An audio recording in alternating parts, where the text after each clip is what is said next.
The Shiley Laryngeal mask is designed to form a low-pressure seal around the laryngeal inlet and provide a secure airway for spontaneous, assisted, or controlled ventilation during routine and emergency anesthetic procedures.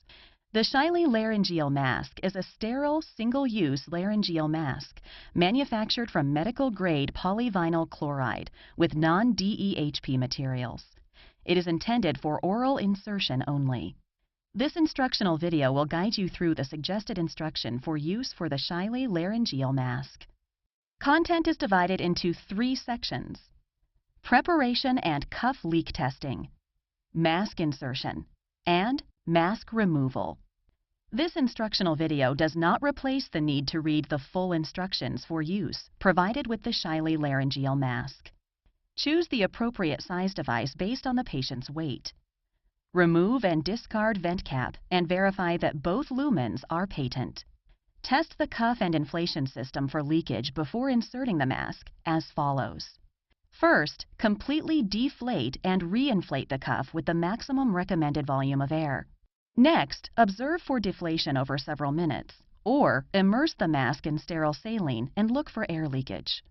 Deflate the cuff fully prior to insertion by pressing the hollow side down onto a sterile flat surface, while deflating the cuff with a syringe and pressing down on a point near the tip with 2 fingers.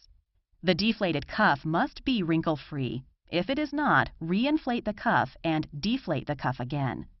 Apply sterile, water-based lubricant to the posterior surface of the laryngeal mask just prior to insertion. When ready to insert the Shiley Laryngeal mask, place the patient's head in the intubating position. Insert the laryngeal mask in accordance with your current institutional standards. The following steps have been suggested in the medical literature for laryngeal mask airway insertion. Hold the laryngeal mask airway between the index finger and thumb, with the index finger placed at the juncture where the mask is connected to the tube. Use the index finger to continuously press the cuff against the hard palate while advancing the laryngeal mask airway past the tongue. When the mask is fully inserted, you should feel resistance. Record the insertion indicator that aligns with the nasal septum or upper lip. Ensure this insertion indicator remains aligned with the nasal septum or upper lip at all times. Inflate the cuff with air until a proper seal is obtained.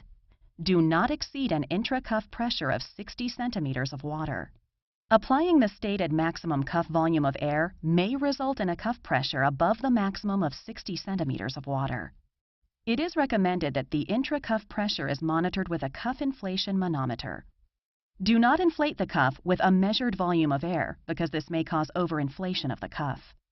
Increasing the intra-cuff pressure could not improve the seal and could cause trauma to the tissue. Connect the breathing system, taking care not to displace the mask, and assess adequacy of ventilation.